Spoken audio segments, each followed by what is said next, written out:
তারপরেও যাদের কষ্ট বেশি হচ্ছে তাদের সওয়াব বেশি হবে। যে ইবাদতে কষ্ট বেশি হয় ওই ইবাদতে সওয়াব বেশি হয়। আমার মনে হয় এখানে সবচেয়ে বেশি কম সওয়াব আমার হবে, আরামে আছে। আপনারা যারা একটু কষ্ট করছেন আপনারা কর্তৃপক্ষকে একটু ক্ষমার দৃষ্টিতে দেখেন আর কি করবেন। ওই দরকার যেখানে আলো ছায়া পান ওই জায়গায় চলে যান, এখানে না দাঁড়িয়ে ছায়া যেখানে যেখানে আছে শোনা গেলেই হবে। আর মাইকের আওয়াজ যদি আরো থাকে বাড়িয়ে দে, কারণ কণ্ঠর অবস্থা তো ভালো না। আর জালেমরা যা করেছে 3টা বছরে ওরা একেবারে শেষ করে দিয়েছে। আমার মাথার চুল থেকে পায়ের তালু পর্যন্ত এমন কোন জায়গা নেই যে ওরা টর্চার করে না। সব জায়গায় ওরা জামা কাপড় খোলাও যায় না, এমন অবস্থা করে দিয়েছে। শরীরও ভালো না, কণ্ঠ ভালো না। দোয়া যাচ্ছে আল্লাহ রাব্বুল আলামিন কণ্ঠটা যেন ছেড়ে দেয়। প্রাকৃতিক যে নিয়ম নীতিগুলো আছে এগুলো আসলে মানা লাগে। ডাক্তার বলছে আপনি মুখে টেপ মেরে রাখবেন, কিছু চাইলে লিখে দেবে, অথচ প্রতিদিন 2টা 3টা 4টা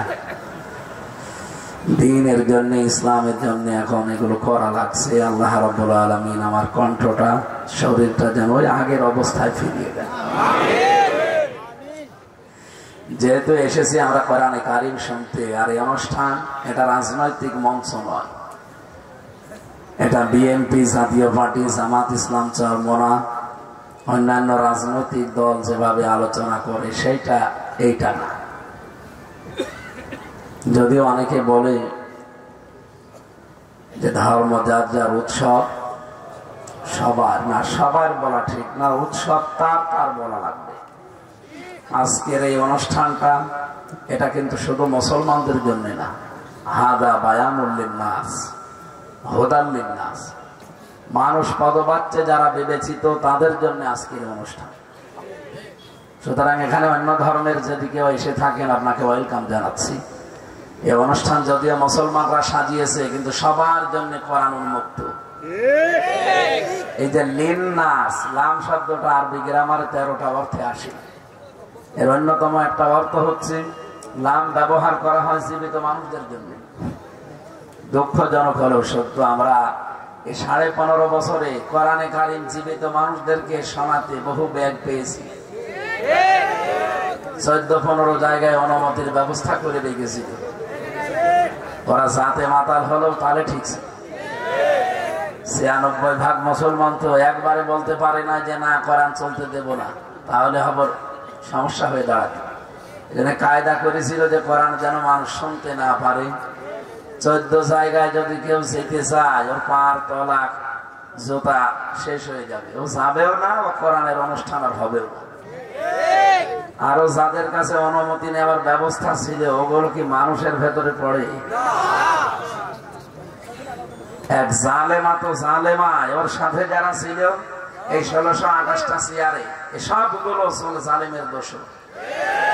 এখানে সংস্কার যখন চলছে আমরা আহ্বান জানাবো যারা দায়িত্বে আছেন, শুধু ওনাকে না, ওনার সাথে যারা এই 15.5 বছরে জুলুম করেছে এবং জুলুমের সহযোগী ছিল সবাইকে অন্তত আইনের আওতায় আনা হবে।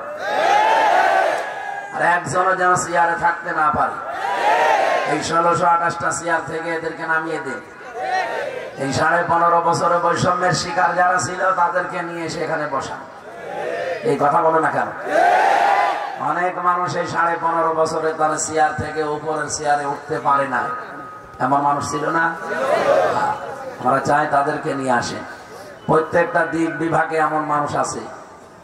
প্রশাসনে বহু মানুষ নিজের চেয়ার থেকে 2 চেয়ার উপরে উঠতে পারে না, কারণ তাদের দলীয় পরিচয় ছিল না। এখানে যাদের দলীয় পরিচয় নিয়ে এই মিথ্যা বিভ্রান্ত ভাবে মানুষদেরকে উপরে তুলে দিয়েছেন একটার পর একটা, আমার মনে হয় এগুলোই এই জালেমাকে টিকিয়ে রাখতে সবচাইতে বেশি ভূমিকা পাবে। এদেরকে বিদায় করে দিয়ে ছাত্র সমাজ এবং জনতার যে রক্তের যে 9টা দফা তারা দিয়েছিল, এটা ইয়ার্কি করার জন্য দেয়নি। গুরুত্বপূর্ণ এই দফাগুলো এখন সামনে বাস্তবায়ন করা আমার মনে হয় তাদের রক্তের দাবি হয়ে দাঁড়িয়েছে। আর যেহেতু সংস্কার চলছে, কতদিন সময় নেবেন? খুব তাড়াতাড়ি করে।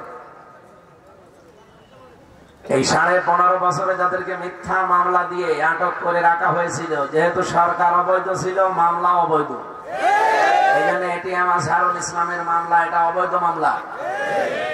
আমরা চাই ওনাকে খুব দ্রুত তাড়াতাড়ি মুক্তি দেওয়া হোক।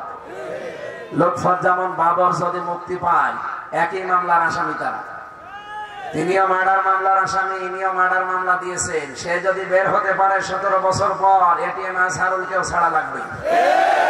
কথা বলেন না কেন? বিশ্বনবী একটা নিরপরাধ মানুষকে ছাড়াতে 1399 জন মানুষকে শপথ বাক্য পাঠ করিয়েছিলেন হুদায়বিয়ার সন্ধির দিন। আল্লাহ এত বেশি খুশি হয়েছেন, সূরা ফাতিহার 18 নম্বর আয়াতটাই নাযিল করে দিয়েছেন, লাকাদ রাদিয়াল্লাহু আনিল মুমিনিন ইয ইউবাইউনাকা তাহতা আশ-শাজারাতি ফাআলিমা মা ফি কুলুবিহিম ফাআনজালাস সাকিনাতা আলাইহিম ওয়া আসাবাহুম ফাতহান করিবা। আল্লাহ রাব্বুল আলামিন বলেন, যখন নবীজি শপথ বাক্য পাঠ করাচ্ছিল ওই বাবলা গাছের নিচে, আমি আল্লাহ তখন জিবরাইলকে বললাম, লাকাদ, অবশ্যই, রাদিয়াল্লাহু, আমি আল্লাহ রাজি হয়ে গেছি, না রাজি হব, এটা মাজি অতীতের শব্দ, পাস্ট। আল্লাহ পাক বলেন আমি রাজি হয়ে গেছি অলরেডি। কাদের উপরে? এই বাবলা গাছের নিচে যারা আপনার হাতের উপরে হাত দিয়ে শপথ বাক্য পাঠ করছে, ইয়াদুল্লাহি ফাওকা আইদিহিম, এরা তো আপনার হাতের উপরে হাত দিয়ে হাত দিয়েছে সরাসরি আমি আল্লাহর হাতের উপরে। সুতরাং এই শপথের উপরে যেহেতু আমি আল্লাহ রাজি হয়ে গেছি, 1399 জন হাত দিয়েছে, কিন্তু এখনো তো একজন হাত দেয়নি। কে?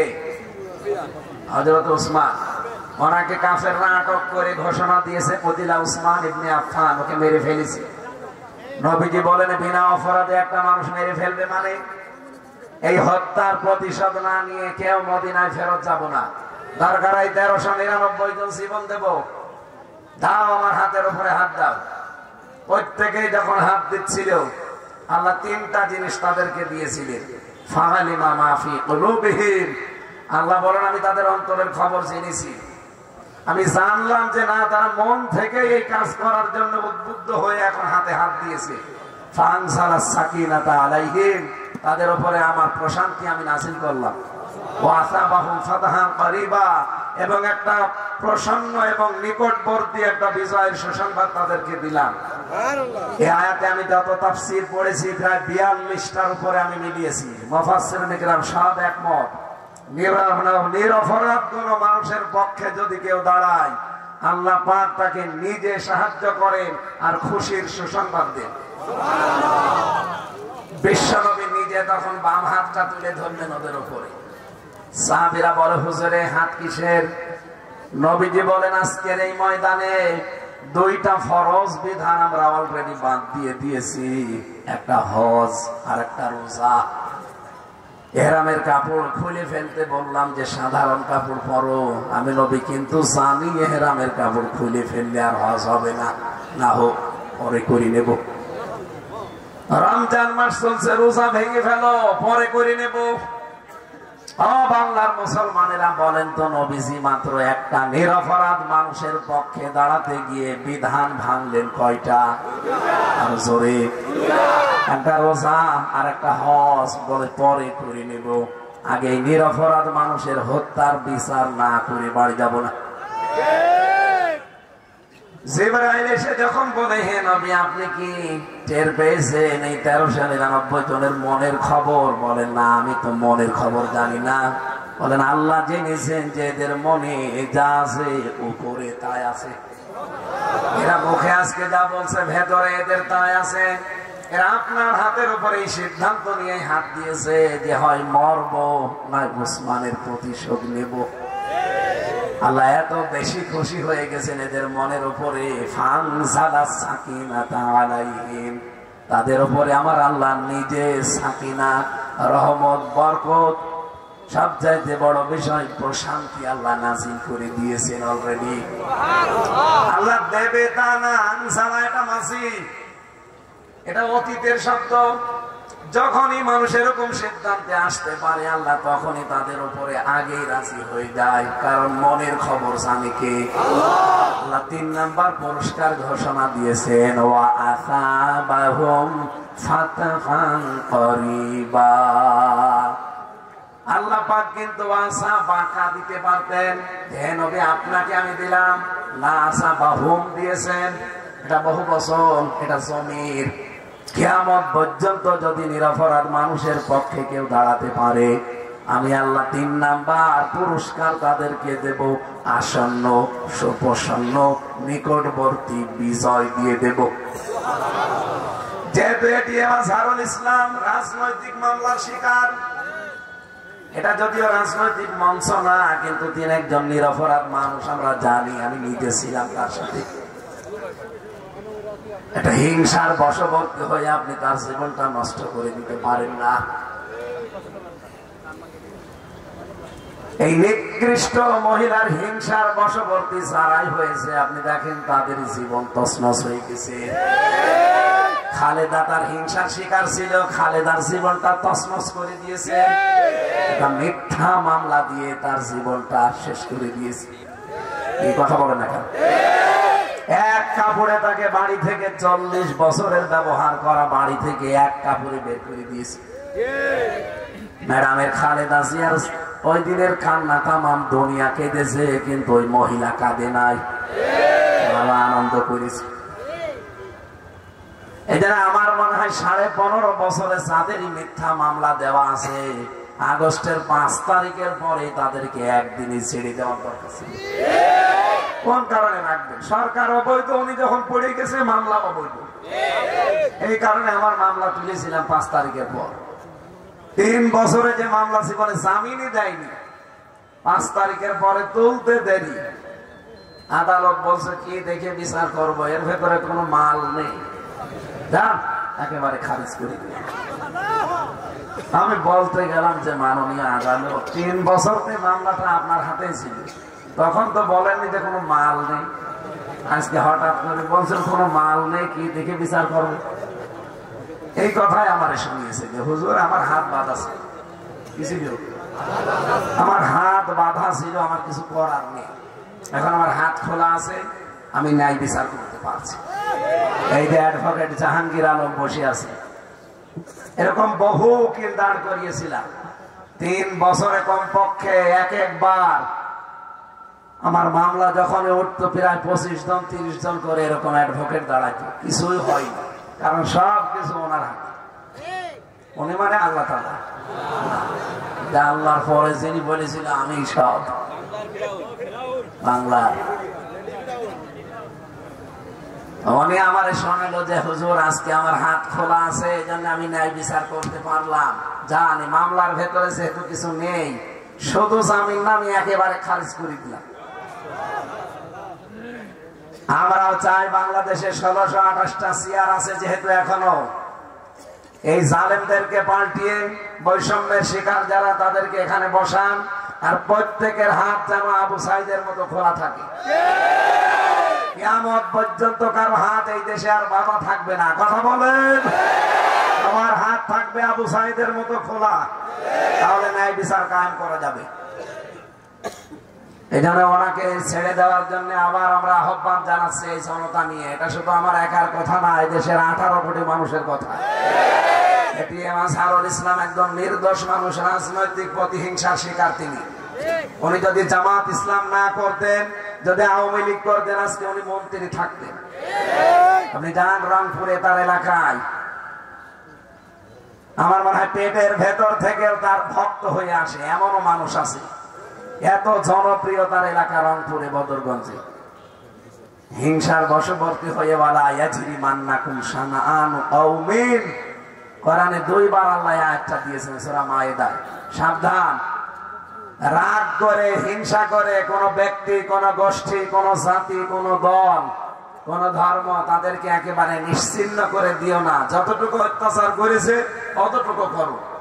আমরা এর আগে যারা ছিলাম দায়িত্বে, যা করেছিলাম এ 15 বছরে তার চাইতে আপনি 100 গুণ ছাড়িয়ে গেছি। এই জন্য আমরা এখন রাজনৈতিক হিংসার বশবর্তী হয়ে কারো উপর অত্যাচার করব না। যতটুকু যে করেছে ততটুকু করলেও আর টিকবে না। আপনি কালকে ব্যারিস্টার আরমানের টক শো দেখেছেন, উপস্থাপিকা থেকে শুরু করে 3 জন বসেছিল, অঝর নয়নে 3 জন কাঁদছিল। তার যে বর্ণনা আমি শুনলাম, আমিও রিমান্ডে ছিলাম, আমিও আয়না ঘরে 10 দিন ছিলাম মাটির নিচে, কিন্তু আমি মিনিটায় ছিলাম আর ওনারে ডিপটায় রেখেছিল। এত কড়াকড়ি করে ওরা, ওদের আচরণ এত খারাপ। ব্যারিস্টার আরমান বলছিল যেদিন স্বাধীন হয়ে গেছে আমি জানি না, ওই দিন রাতের বেলা আগস্টের 5 তারিখে রাত 12টার সময় 4 জন কালো মুখোশ পরা লোক এসে আমার বলছে রেডি হ। আমি তখন নামাজে ছিলাম, নামাজ শেষ করলাম, বলছে চলে। কোথায়? আমি তো আর জানি না যে বাইরে সব স্বাধীন হয়ে গেছে। ওরা আমার গাড়িতে তুলে নিয়ে আমার পিঠের উপরে 2 জন বসলো। গাড়ির সিট পড়ে আছে, সিটে বসে না, বসে যে আমার পিঠের উপর। সারা রাত গাড়ি চালিয়ে চালিয়ে কোথা তো কোথায় ঘুরিয়ে আমার এক জায়গায় নিয়ে এসে বলছে লাথি দিয়ে আমার গাড়ি থেকে দিল ফেলে। শুধু ফেলে দেয়নি, দিয়ে যাওয়ার সময় বলছে যা করলাম কাউকে কিছু বলবা না। তার মানে আমি জানলাম যে আমাকে ওরা মারবে না, ছেড়ে দেবে। আমার চোখও বাঁধা, হাতও বাঁধা। বহু কষ্ট করে হাতটা খুললাম, চোখ খুলে দেখি এখানে দিয়া বাড়ি মিরপুর লিখা, ঢাকা। তার মানে বুঝলাম আমি ঢাকার ভেতরে আছি। এখান থেকে বহু কষ্ট করে একটা মসজিদে গেলাম, দেখলাম ফজরের আজান দিচ্ছে। ইমাম সাহেবকে বললাম আমার একটু এই পাশে হাসপাতাল আছে নিয়ে চলে, যেটা আমার বাবার তৈরি করা, মীর কাশেম আলী শহীদ রহমতুল্লাহ আলাইহি।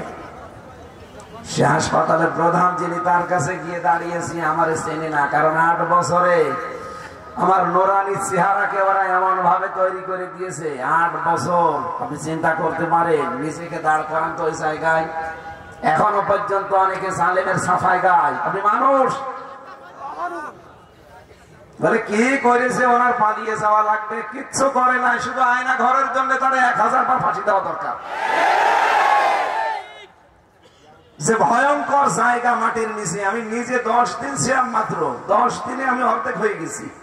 আর সে তো 8 বছর 10 বছর পড়ে আছে একটা লোক, তারপরেও পেছনে হাত বেঁধে দেয়। আপনি চিন্তা করতে পারেন নিজেকে দাঁড় করান ওই জায়গায়। এখনো যে জালেমের পক্ষে কথা বলেন, আপনার বিবেকের ওপরে কে কুকুরে প্রসাব করেছে?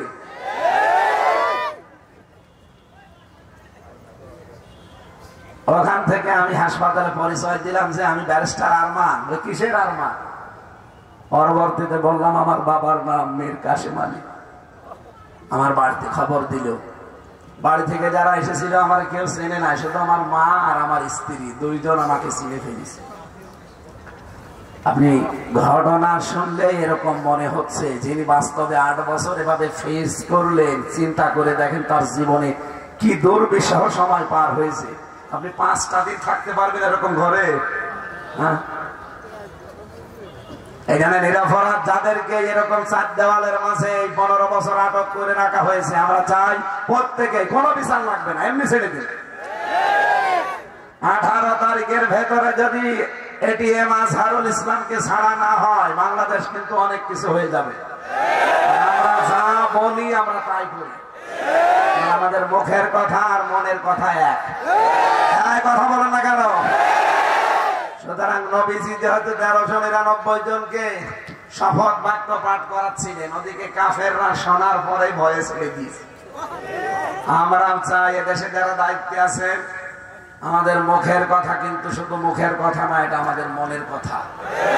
বাংলার 18 কোটি জনগণই এটা চাচ্ছে। আপনারা তাড়াতাড়ি করে এই নিরপরাধ মাসলুম মানুষগুলোকে তাদের পরিবারের কাছে থাকার ব্যবস্থা করে দিন। আল্লাহ যেন তাদের সম্মতি দান করেন, বলেন আমিন। সম্মানিত ভাইরা, যেন আমি যে কথা তুলেছিলাম, কোরআনে কারীম শুধুমাত্র আমাদের মুসলমানদের জন্য না, এটা তাম দুনিয়ার সবার জন্য। আমাদের ধর্মে শুধু বাড়াবাড়ি নেই, জোর জবরদস্তি নেই, এই জন্য আমরা কিছু বলি না। অন্যান্য ধর্মের মতো যদি জোর জবরদস্তি বাড়াবাড়ি আমার ধর্মে থাকতো, এদেশে একটাও হিন্দু থাকতে পারত না। এমনিতেই তো 4 ভাগ আপনারা, আর আমরা 96 ভাগ পিটিয়ে মুসলমান মানি ফেলতাম। কিন্তু 850 বছরে এলাকা মুসলমান শাসন করেছে, একটা একটা মুসলমানও কি জোর করে কাউকে ধর্ম গ্রহণ করিয়েছে? আমাদের ধর্মটা নেই, লা ইকরাহা ফিদ্দীন। এখানে কোরআন আপনাদের কাছে আমরা পৌঁছিয়ে দিতে চাই, তুলে দিতে চাই। সেদিন এক অধ্যাপক বিসিএস ক্যাডার, ওনারে আমি বলেছিলাম যে স্যার আপনাকে আমি মুসলমান হতে বলি না, একটা হিন্দু মানুষ, অন্য ধর্মের মানুষ, শুধু কোরআন শরীফ বাংলাটা পড়বেন পুরাটা। আল্লাহ 3 মাস পরে দেখি নিজের থেকে মুসলমান হয়ে গেছে। আমরা সবার কাছে এই দাওয়াত পৌঁছিয়ে দেওয়ার জন্য আজকের এই আয়োজন। যদিও আবার ক্ষমা চাচ্ছি, আর একটু বড় করে দিলে আপনাদের কষ্টটা কম হতো। বললাম না যে রোদে না দাঁড়িয়ে ছায়া যান, ছায়াও তো যাবেন স্যার, আর একটু বড় করে দিতে পারেননি তো কষ্ট হয়ে যাচ্ছে মানুষের। বসতে পারবে না, ওনাদের বসতে দিতে পারেন না। দেখেন, যদি পারেন একটু বসতে দিন। জান্নাতে আপনার জন্য আল্লাহ একটা আলাদা জায়গা বানিয়ে দেবে ইনশাআল্লাহ। আর আগামীতে করলে আর একটু বড় করে করবে। এই কথা বলা যাবে না, আমরা সময় যেহেতু কম পাবো। আমরা নির্ধারিত আয়াত পড়েছি, তাফসীরুল কোরআন মাহফিল লিখে দিয়েছেন। তাফসীর মাহফিল না, আমরা তাফসীর আকারে কথা বলবো ইনশাআল্লাহ। আমার আজকের আলোচনার বিষয় অভিভাবক। কি বললাম? বলেন বলেন। সামনে যেহেতু একটা সময় আসতেছে, এই দেশটাকে আমরা এমন এমন অভিভাবকের হাতে তুলে দিতে চাই, আগামীতে যেন আমরা চর্মচোখে অন্তত দেখতে পাই যে আল্লাহর কোরআন দিয়ে 56,000 বর্গ মাইল চলছে। এটার জন্য অভিভাবক লাগবে না? বলেন। অন্তত 300 অভিভাবকের ভেতরে 151 জন অভিভাবক যেন এই কোরআন বুকে নিয়ে সংযুক্ত দিতে পারে। এটা যদি কারোর কাছে রাজনীতি মনে হয়, হ্যাঁ এটাই আমার রাজনীতি, কারণ আমি অভিভাবক কোরআন থেকে পেয়েছি। সূরা মায়েদার 55 নম্বর আয়াত। কাদেরকে অভিভাবক বানানো লাগবে, বন্ধু বানানো লাগবে, কাদেরকে দায়িত্বশীল বানানো লাগবে, এই নির্দেশ আমার আল্লাহ। আমি আপনার মতো পাতি নেতার কথা শুনতে পারি না। বলেন। আমরা দেখবো আল্লাহর আয়াত আজকে কি জানায়। কোরআনে কোনো মিথ্যা সংশয়। সুতরাং 100 ভাগ আমরা যেহেতু কোরআন বিশ্বাস করি, আজকে যা কোরআন বলবে যদি আমার জীবনের সাথে না মেলে আমি নিলাম। এই কথা বলেন না কেন? আমি সব বাদ দিয়ে রাসূলের উপরে দরুদ আর সালাম পাঠ করার মাধ্যমে আরম্ভ করছি। যেহেতু আপনারা মাওলানা জাহাঙ্গীর আলম তো অনেক ভালো আলোচক, কথা তো শুনেছি এর আগে। আমার এমনি কণ্ঠ বসা, আর আমি ওনার ছোট ভাই। আমি দোয়া চাচ্ছি এই আয়াত থেকে মূল কথাগুলো অল্প সময়ে যেন ডেলিভারি দিতে পারি। শয়তান যদি আশপাশে থাকে অন্তত যেন দূরে চলে যায়। বলেন আউযু বিল্লাহি মিনাশ শাইতানির রাজিম। মাইকটা বিসমিল্লাহির রহমানির রহিম। ইন্নামা ওয়ালিয়্যুকুমুল্লাহু ওয়া রাসূলুহু ওয়াল্লাযীনা আমানু। এ পর্যন্ত থাক। সূরা মায়েদা আয়াত নাম্বার 55। কোন সূরা বললাম? মায়েদা মানে দস্তরখানা। মায়েদা মানে কি? তামাম দুনিয়াকে আল্লাহ দস্তরখানার সাথে তুলনা দিয়েছে। পৃথিবীটা কি বলেন তো? দস্তরখানা। বিভিন্ন রকমের খাবার আল্লাহ ছড়িয়ে ছিটিয়ে রেখেছে। দস্তরখানায় মানুষ কি খায় বলেন? এই আমলটা আজকে থেকে জারি করা লাগবে। নবীজি বলেন, দস্তরখানায় পড়ে যাওয়া খাবার যদি কেউ তুলে খায়, জান্নাতের যে হুরের সাথে তার বিয়ে হবে এই দেনমোহর সে আদায় করে ফেলেছে। আপনি জান্নাত পাবেন কিনা সে গ্যারান্টি নেই, অথচ এই আমলটার কারণে আপনি জান্নাতের হুরের দেনমোহর আদায় করছেন। সুতরাং এই আমলটা এখন থেকে করা যাবে না? ইনশাআল্লাহ এটা আমল করা লাগবে। 120টার উপরে এখানে আয়াত পেয়েছি আমরা। মাত্র একটা আয়াতের তাফসীর আমরা এখন থেকে করছি। আমার আলোচনার বিষয় কি বলেছি মনে আছে তো? অভিভাবক। এই শব্দটা বলতে আল্লাহ আরম্ভ করেছেন ইন্নামা। এই পরে চেহারা সুন্দর হলে পরে দেখায় না, এদিকে তাকান, পরে দেখাবেন ভাই। আল্লাহ রাব্বুল আলামিন বলেন ইন্নামা এই যে মা ইন্নার সাথে যদি যোগ হয় আরবি গ্রামার, এটা বাংলা অর্থ দাঁড়ায় একমাত্র, কেবলমাত্র, শুধুমাত্র। কথা বুঝতেছে? আল্লাহ যদি শুধু ইন্না দিত তাহলে কিন্তু আমি এত গুরুত্ব দিতাম না। আল্লাহ মা লাগিয়ে দিয়েছে। যারা বালাগাত মানতিক পড়তে পারে পড়ায়, এই শব্দটা যে কত গুরুত্বপূর্ণ কোরআনে কারিমে যেখানে আছে। ইন্না মা, আমাদের নবী কিসের তৈরি এটা বোঝাতে গিয়ে আল্লাহ ইন্না মা দিয়েছে। কুল ইন্না মা আনা বাশারুম মিসলুকুম, নবী আপনি বলেন আমি তোমাদের মতোই মানুষ। না, পার্থক্য কি? ইউহা ইলাইয়া, আমার প্রতি ওহী আসে, তোমাদের প্রতি আসে, এই পার্থক্য। মানুষ যেহেতু মাটি দিয়ে তৈরি, মাটির নির্যাস দিয়ে তৈরি, বিশ্ব নবীকে আল্লাহ এখান থেকেই বানিয়েছেন। যারা নূরের তৈরি এ সমস্ত কথা বলে বিভ্রান্ত করেন, দল বিদলে মানুষকে বিভক্ত করেন, সূরা মায়েদার 15 নম্বর 16 নম্বর আয়াতটা তাফসীর আকারে একটু ভালো করে পড়ে। قد جاءكم من الله نور وكتاب مبين, অবশ্যই আল্লাহর পক্ষ থেকে তোমাদের কাছে একটা কিতাব এসেছে, নূর।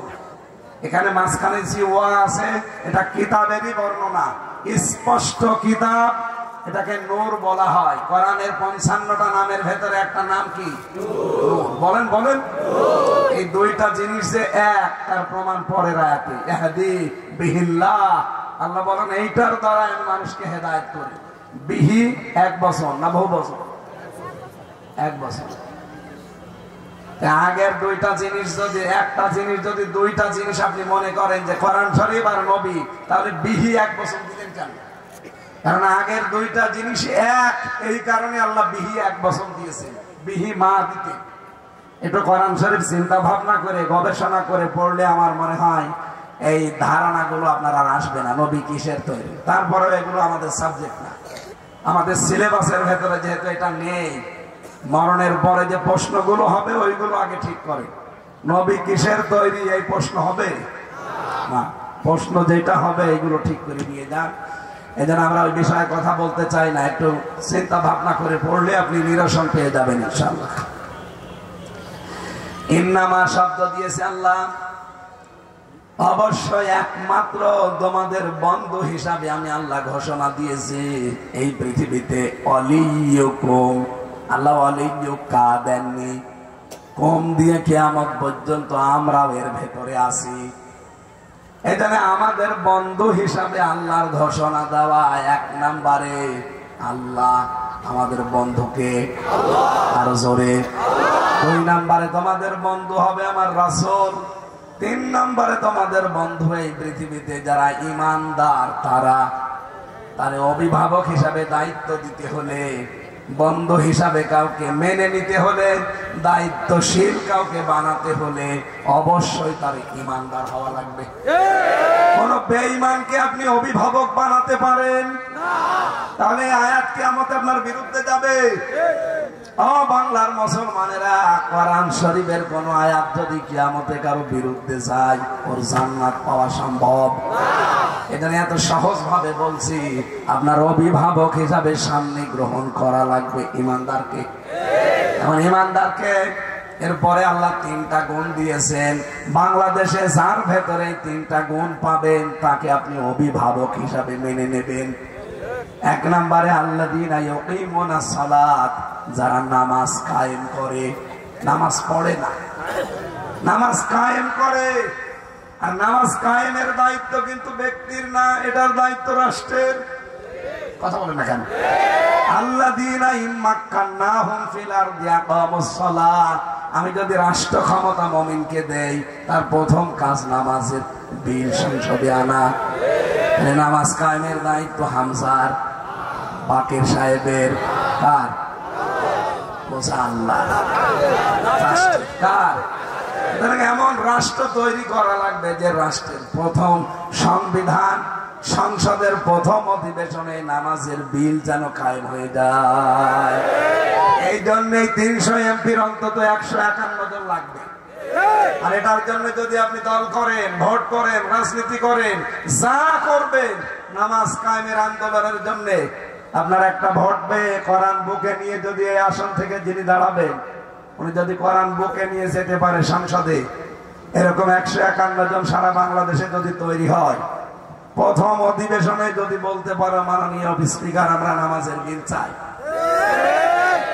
উনি যদি বলে হাত তোলেন, 300-র ভেতরে এরকম 151 জন হাত তুললে কায়েম হয়ে যাবে। বলেন, আপনি ভোট দিয়েছিলেন মাত্র একটা, 18 কোটি মানুষ তার পরের দিন নামাজ আদায় করবে। আপনার একটা ভোটের কারণে 18 কোটি মানুষের নামাজের সওয়াব পাবে। এইটা রাজনীতি হয় কোন কারণে? এইটাই তো আসল নীতি। যারা ধরা খাবে তারা এটাকে এখন রাজনীতি বলে চালাচ্ছে, বলে না এটা রাজনীতি, এটা ধর্ম ব্যবসা। আরে শয়তান, আমি ইসলামের পক্ষে কাজ করলে যদি ধর্ম ব্যবসা হয়, রাজনীতি হয়, তা আপনারটা তো বড় দুর্নীতি। যাদের আলাদা কর্মজীবন আছে, ভালো করে খেয়াল করেন, যাদের আলাদা কর্মজীবন আছে পাশাপাশি তারা রাজনীতি করে, এদের দ্বারা দুর্নীতি হবে না। কি যারা আলাদা কর্মজীবনে কাজ কারবার করে খায় নিজের সংসার চালানোর জন্য, আর রাজনীতিকে যারা ইবাদত মনে করে, তাদের দ্বারা দুর্নীতি হওয়া সম্ভব না। আর যাদের কোনো কাজ কর্ম নেই, রাজনীতি তাদের, দেখবেন তারা গেলেই 2 তলা 3 তলা বানিয়ে ফেলবে। কথা বলে না কেন? এই জন্য আমরা সামনে অভিভাবক হিসাবে তাদেরকে গ্রহণ করতে চাই, দায়িত্ব দিতে চাই যারা নামাজ কায়েমের আন্দোলন করে। এদেশে কম বেশি আছে, এই কথা বলে না কেন? 2 নম্বরে যারা যাকাত ভিত্তিক অর্থনীতি কায়েম করবে। বাংলাদেশে যাকাত ভিত্তিক অর্থনীতি আছে? নেই। এটা কায়েম করার জন্য ইসলামী ব্যাংকে যে নিয়ম নীতিগুলো আছে, আর সব ব্যাংকে যদি এই নিয়ম আমরা চালু করে দিতে চাই, তাহলে ইসলামী সরকার লাগবে। কথা বলেন। ইসলামী অর্থনীতিতে প্রায় 28টা নিয়ম আছে। যারা অর্থনীতি পড়ে, ইসলামী অর্থনীতির চ্যাপ্টার গুলো দেখতে বলেন। এই যে ইসলামী ব্যাংক আছে না মাগুরায়, মোশারাকা করে, মোদারাবা আছে, মোরাবাহা আছে, বায়ে সালাম আছে, বায়ে ইস্তেসনা আছে, বায়ে মুআদ্দাল আছে। এই যে ইসলামী ব্যাংকের এক স্যার মনে হয় আজকে আমার সাথে এসেছিল। এই নিয়ম নীতিগুলো শুধু ইসলামী ব্যাংকে থাকবে কেন? এগুলো সোনালী, রূপালী, চৈতালি আরো যত ব্যাংক আছে সব ব্যাংকে থাকা লাগবে না? কথা বলেন না কেন? অর্থনীতি যে একটা ইবাদত অনেকে জানেই না, মনে করে এ দুনিয়ার কাজ। কে বলেছে আপনাকে? যা করবেন দুনিয়া, এইটা দিয়ে আপনার আখেরাত তৈরি হবে।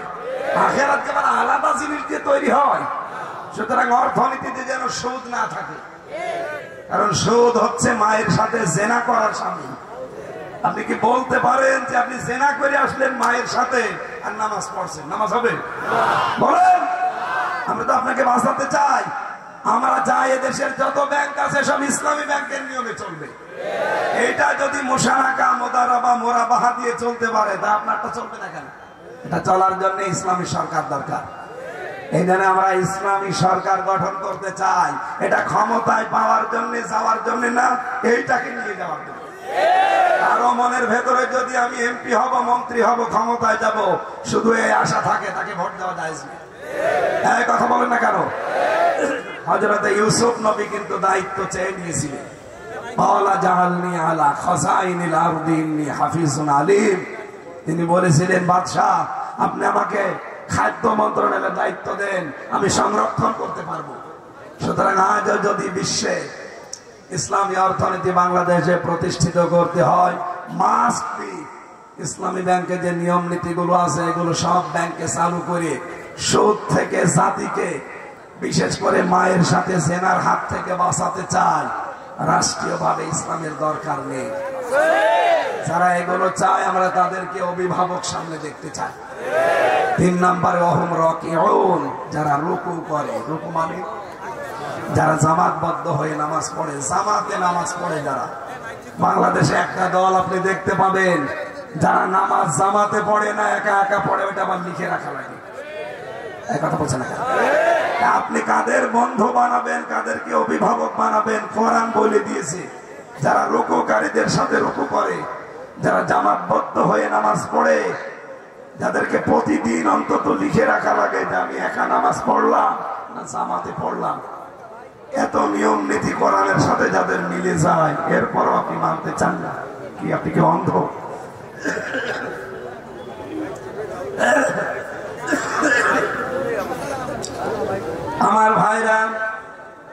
এবার আমরা কোরআনে কারিমের মূল তাফসীরে প্রবেশ করছি। 1 নম্বরে বন্ধু হিসাবে পেয়েছি কাকে? আরো জোরে। 2 নম্বরে রাসূলুল্লাহকে। 3 নম্বরে ইমানদারকে আপনি বন্ধু হিসাবে মেনে নেবেন, অভিভাবক হিসাবে, কিন্তু 3টা গুণ তাদের ভেতরে থাকা লাগবে। তারা নামাজ কায়েমের আন্দোলন করবে, যাকাত ভিত্তিক অর্থনীতি কায়েম করার চেষ্টা করবে, আর জামাতবদ্ধ হয়ে নামাজ আদায় করে যারা, এই 3টা গুণে গুণান্বিত মানুষ।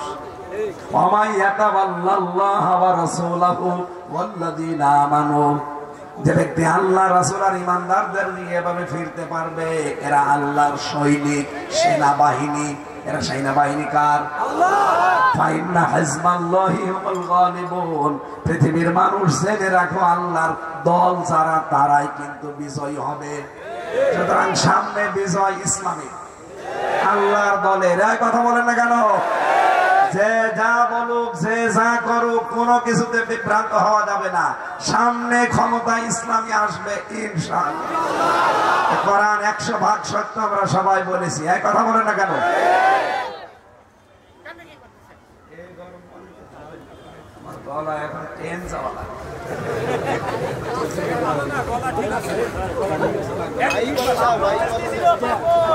কথা বোঝা যাচ্ছে কি বলছি?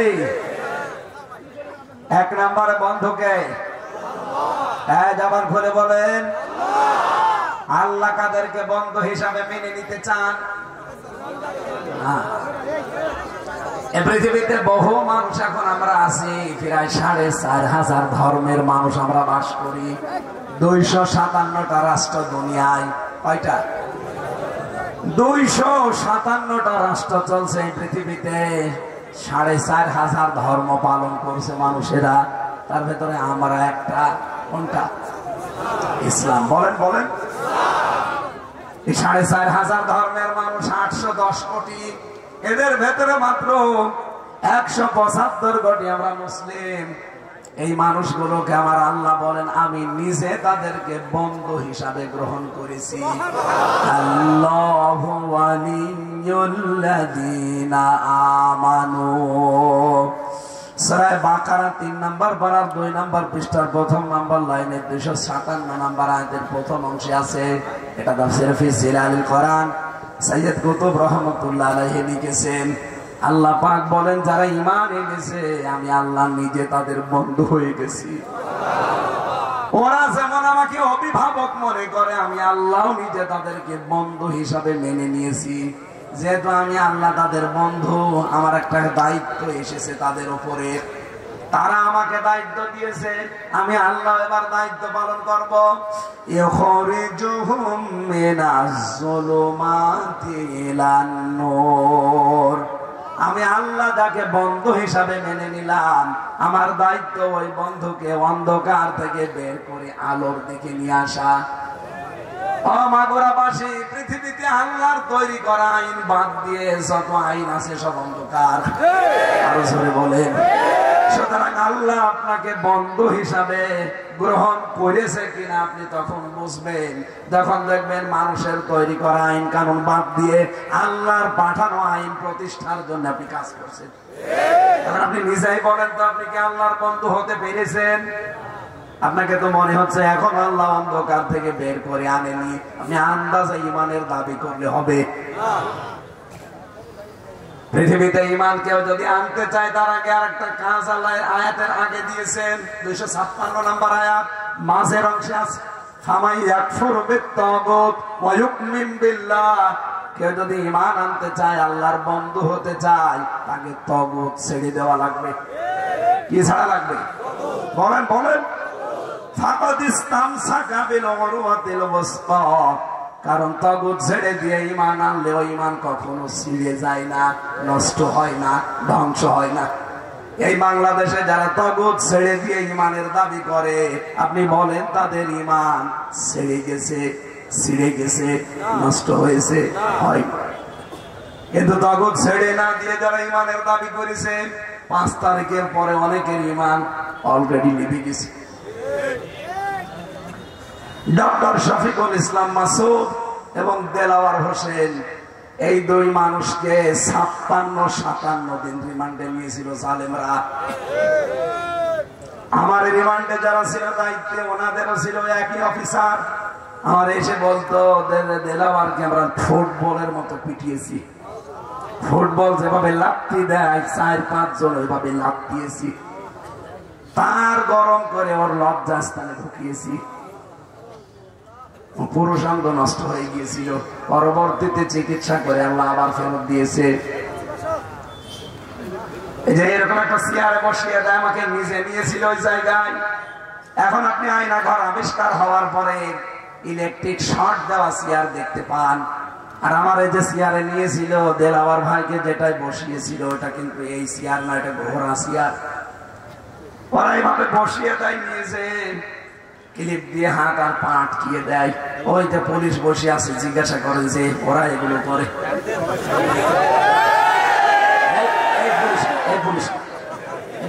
ওই কাউন্টারদের জন্য যারা শয়তানরা আছে এখন আর তারা মেয়েটা পালিয়েছে। এই যে জঙ্গি নাটক তৈরি করতো, নাটক যিনি লিখতো তিনি এখন পালিয়ে গেছে, আর যারা নাটক বাস্তবায়ন করতো তারাও পালিয়েছে। কিসের জঙ্গি? আর 6 মাস 9 দিন চলছে বাংলাদেশ, একটা জঙ্গির নাটক আমরা পেলাম না। তার মানে এগুলো সব ওদের বানানো। বিশ্বের মডেলদেরকে ওরা এটা দেখিয়ে দেখিয়ে অবৈধ ক্ষমতা ঠিক আছে। কথা বলে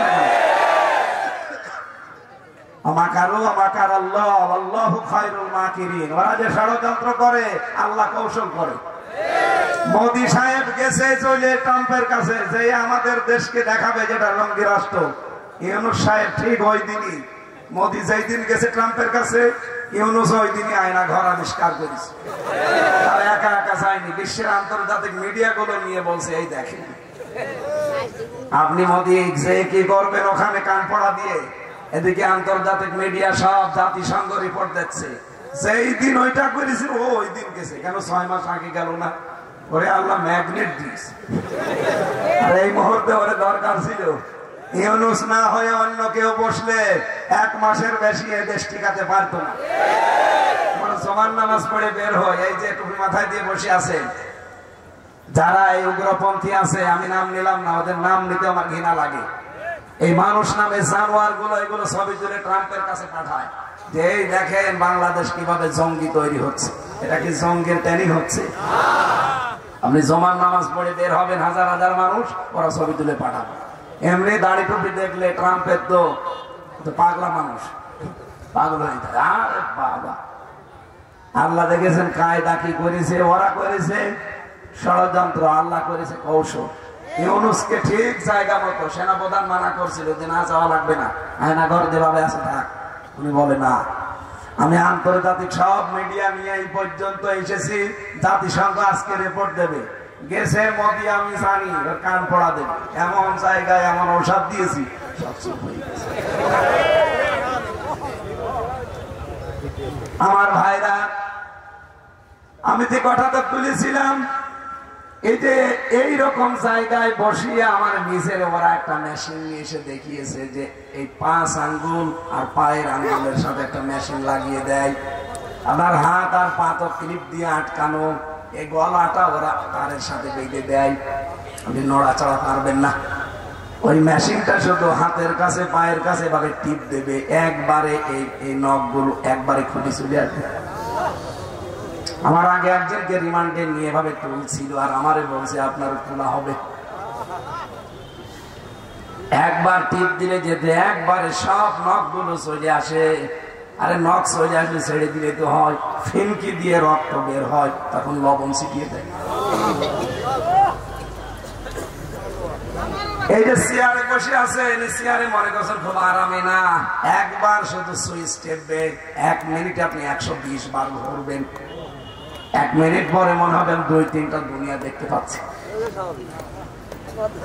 1 মিনিটে যদি 120 বার ধরে, সেকেন্ডে কয়বার?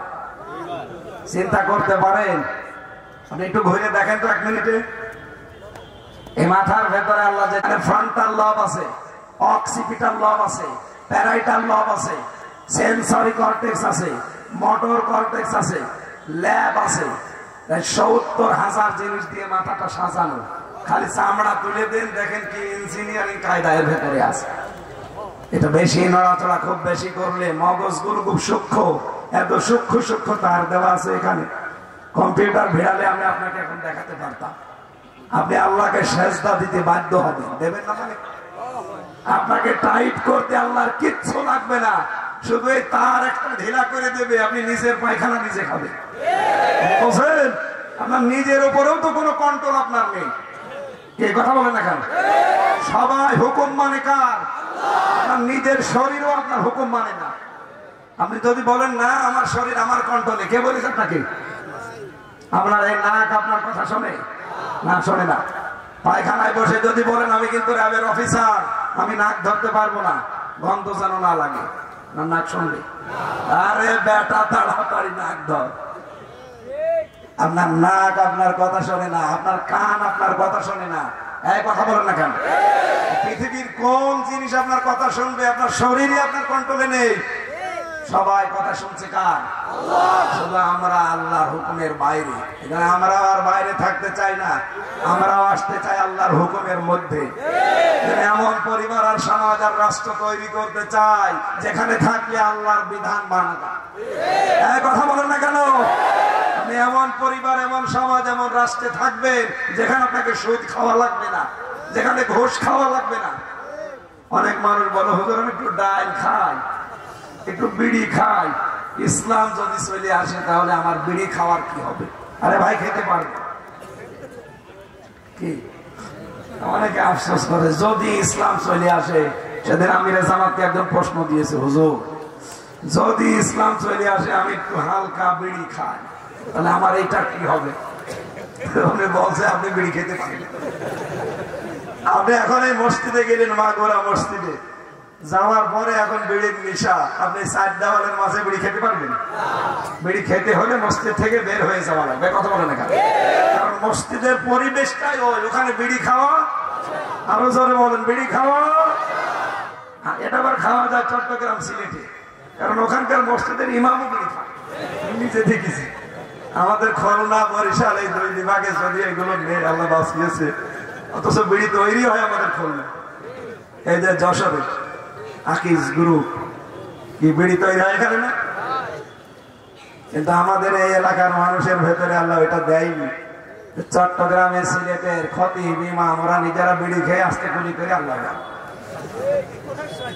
এখন বলেন এই মসজিদের ভেতরে 4 দেওয়ালে যে পরিবেশটা, আপনি বিড়ির নেশা আসলে খেতে পারবেন? বাবা খেতে মনে বলছে পারবেন? খেতে চাইলে বের হয়ে যাওয়া লাগবে। কোরআনে কারিমের 500 আইন আছে। কয়টা? এটা যদি এই 56,000 বর্গ মাইলে কায়েম হয়ে যায়, পুরাটা দেশ হয়ে যাবে মসজিদ। আপনি তখন অন্যায় করতে আপনার মন চাবে না, কারণ মনই তো আপনার থাকবে না।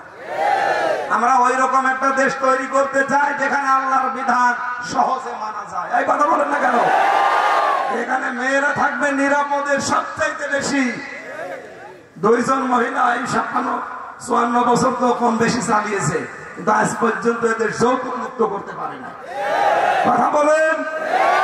আমিরে জামাত ডাক্তার শফিকুর রহমান অলরেডি ঘোষণা দিয়েছেন, বাংলাদেশে যদি ইসলাম আসে সর্বপ্রথম মেয়েরা সবচেয়ে বেশি অধিকার নিয়ে বাস করতে পারবে। তখন এই যে বরযাত্রী যাওয়া মেয়ের বাড়িতে, এটা বন্ধ হয়ে যাবে। মেয়েটা আপনাকে 10 বছর কি 18 বছর 20 বছর পরে আপনার হাতে তুলে দেয়, আবার আপনার মতো ফকিরকে 300 মানুষ খাওয়ানো লাগবে কেন? এই বরযাত্রী ইসলামে আছে? কি আছে? অলিমা। কি আছে? অলিমা করেছেন? খালি বরযাত্রী খেয়ে বেড়ায় 200-300 মানুষ নিয়ে। আজকে থেকে কোন বরযাত্রী দাওয়াত দিলে যাবেন না, কারণ ওটা জায়েজ নেই। মেয়ের বাবার বাড়ি থেকে তার অনুমতি ছাড়া একটা পান খাওয়া জায়েজ নেই। আর বরযাত্রী যা হারে খায়, মানে জীবনে কোনোদিন মাংস খায়নি। আমরা যদি খেতে চান ছেলের বাড়িতে খাবেন, অলিমা করি। এই কথা বলেন না কেন? আমি বারবার বলছি, কারণ আমার ছেলে নেই, আমার মেয়ে, আমার বাঁচা লাগবে না। না ভাই, আমি তারপরেও যেহেতু ইসলাম এটা নেই, আপনারা করবেন না। আমি একটা উদাহরণ দিয়েছিলাম, দেলাওয়ার ভাই আর মাসুদ ভাই তারা তাগুত ছেড়ে দিয়ে ইমানের দাবি করেছে, এই জন্য 56 দিন রিমান্ডে নিয়েও জালেমরা তাদেরকে 1 চুল টলাতে পারেন। বাংলাদেশে বহু পীর, বহু আলেম, বহু খতিব, বহু ইমাম তাগুতের সাথে সম্পর্ক রেখে ইমানের দাবি করতে, এই জন্য বাতাস পাল্টিয়েছে, তারাও পাল্টিয়েছে। জাতীয় মসজিদের ইমাম পর্যন্ত পালিয়েছে। কথা বলেন না কেন? এই যে আমাদের পাশের জেলায় তো গোপালগঞ্জে বাড়ি, জোর করে ইমামতি নেওয়ার জন্য আবার গিয়েছিল, জনগণ জুতা দিয়ে পিটিয়েছে। পরের দিন স্ট্যাটাস দিয়েছে, জনগণ জুতা মেরেছে কিন্তু আমার গায়ে লাগে। নৌকা মার্কা নিয়ে মানুষ দাঁড়ায়। আপনার ইমান আছে? আপনি ইমামতি করছেন, কিসের ইমান আপনার? এই জন্য আল্লাহকে যদি কেউ বিশ্বাস করতে চায় তাকে তাগুত ছেড়ে দিয়ে ইমান আনা লাগবে। ওই ইমান যত ঝড় ঝাপটা আসুক লিভে যাবে না, ছেড়ে যাবে না, নষ্ট হবে না। সম্মানিত ভাইরা, এই আয়াতকে শেষ করে দেব না এখনই বাড়ি চলে যাবে? আমি শেষ করবো ইনশাল্লাহ। আপনাদের 5টা মিনিট সময় নিচ্ছি। সভাপতি সাহেব, কয়েকদিনের আয়োজন, এটা খুব বেশি দিন আগে এটা নেয়নি, যেহেতু আপনারা গরিব মানুষ দেখেই বোঝা যাচ্ছে যে আর একটু বেশি করেও ঘেরতে পারেন না। যা আছে এনেছেন আপনারা, 1টা টাকা হলেও যেন কোরআনের এই প্রচারে থাকে। কোরআনের প্রচারে যদি আপনার টাকা না থাকে তো কোথায় টাকা দিবেন? এখানে যারা যাচ্ছে, ওই যে লাল ব্যাস পরে আছে, এখান থেকে যাবে, ওই দিক থেকে বের হয়ে যাবে। যা এনেছেন আল্লাহর নাম নিয়ে দিয়ে দেবেন, একটা নিয়ে দেবেন। আর ওই যে বই আছে আমার জেলখানায় লিখিত মেয়েদের জীবনের উপরে বই লিখেছি, দাম্পত্য জীবনী, ওইটা নিয়ে মেয়েদেরকে পড়াবেন। ওই গাড়িতে পাবেন। মোনাজাত এখন না, পরে। আপনার লোক কই?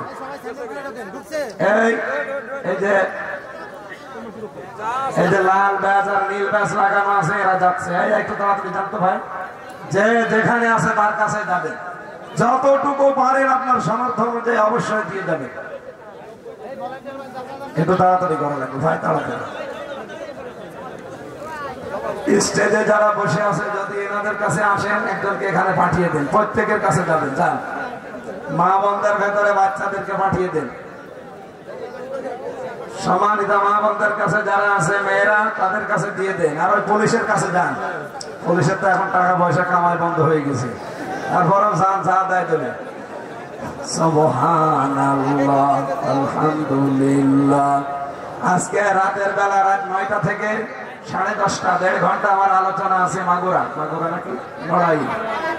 নড়াইল, ওটা হয়েছে লোহাগাড়া থানা, লোহাগাড়া কামার গ্রাম। কামার গ্রামে রাত 9টা থেকে 11টা পর্যন্ত কথা বলবো ইনশাআল্লাহ। তাদের সময় আছে, ওখানে যাই। আজকে তো এই দিনের বেলা তো অনুষ্ঠানগুলো নেওয়া হয় না, জোর করে নিয়েছেন আপনারা। এরপরও এখন কলারোয়া সারসার মাঝে একটা অনুষ্ঠান আছে 3টা থেকে 4টা পর্যন্ত। আজকে মনে হয় একটা পুরাটা বোঝাতে পারলে ভালো হতো। আগামী থেকে আসবো আমি এই মাগুরা জেলায়। আমি দূরের জেলাগুলো আগামী বছর বাদ দিয়ে দেবো। ওই কক্সবাজার, বান্দরবন, খাগড়াছড়ি ও সাতাশে ঝামেলা, যেতে লাগে একদিন, আসতে লাগে একদিন। এই জন্য ওগুলো বাদ দিয়ে আমার এই আশপাশ জেলা যেগুলো আছে 15-20টা জেলায় থাকবো ইনশাআল্লাহ। আগামী বছরে এইগুলোই করবো। এতদিন তো হানিফ সাহেব ঢুকতে দিত না, এখন আর কোনো হানিফ নেই। হানিফ পালোয়ান হয়ে গেছে। এই গাড়ির কাছে এভাবে ভিড় না করে আস্তে আস্তে নেবেন, গাড়ি যেন ভেঙে যায় না। মেয়েদের জন্য নিয়ে যাবেন। আপনার মা, আপনার মেয়ে, আপনার বউ, এদের জীবন নিয়ে লিখেছি, নিয়েছে। মোনাজাত করে যাবেন ভাই। যারা টাকা পয়সা কি দেওয়া হয়ে গেছে আপনাদের? তাড়াতাড়ি করেন, তাড়াতাড়ি করেন। আয়াতটা তাফসীর করতে হবে সময়। আমরা আজকের সামারাইজ করে দিলাম, যতটুকু বুঝেছি। আমাদের অভিভাবক আমরা বানাবো আল্লাহকে, রাসূলকে আর ইমানদারকে। যাদের ভেতরে 3টা গুণ আছে, ওই গুণ দেখে দেখে তাদের দায়িত্ব দেব সামনে ইনশাআল্লাহ। আল্লাহুম্মা আমিন। লা ইলাহা ইল্লা আনতা সুবহানাকা ইন্নী কুনতু মিনাজ জালিমিন। রাব্বিরহামহুমা কামা রাব্বায়ানি সাগীরা। আল্লাহ তাআলা এই মাহফিলের আয়োজন করতে গিয়ে তোমার যে বান্দারা যে যেভাবে শ্রম দিয়েছে, তোমার রহমত তার দিকে ওইভাবে এগিয়ে দাও। সম্মানিত সভাপতি অধ্যাপক বিএম বাকের সাহেবকে কবুল করো। কত মানুষ দোয়া চেয়েছে, যে যেই সমস্যা আছে সমস্যা উদ্ধার করে দাও। মা বোনদেরকে তুমি খাদিজার মতো, আয়েশার মতো বানাও। অনেকে অসুস্থ আছে, শেফায়ে কামিলা আজেলা দান করো। রব্বুল আলামিন এই এলাকায় মাটির নিচে যত মানুষ ঘুমিয়ে আছে কোরআনের ইজ্জতে মাফ করে দাও। আল্লাহুম্মা গফিরলি ওয়ারহামনি ওয়াহদিনি ওয়াফিনি ওয়ারযুকনি ইয়া রাব্বাল আলামিন। আল্লাহ তাআলা প্রশাসনের যে ভাইগুলো এসেছে এদের উপরে মানুষের এখনো পর্যন্ত ধারণাটা কাটে নাই। প্রশাসনকে তুমি আগের অবস্থায় আবার সেবক বানিয়ে দাও, মানুষের ভেতরে তাদের প্রতি মহব্বত ভালোবাসা তৈরি করে দাও। আল্লাহ প্রশাসন তৈরি করেছিল হযরতে ওমর, যে উদ্দেশ্য নিয়ে বাংলার প্রশাসনকে সেই জায়গায় পৌঁছিয়ে দাও। আগামীর দেশটা তুমি কোরআনের হাতে তুলে দাও।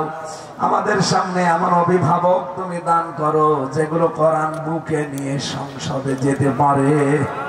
আলহামদুলিল্লাহি রাব্বিল আলামিন। লা ইলাহা ইল্লাল্লাহু মুহাম্মাদুর রাসূলুল্লাহ।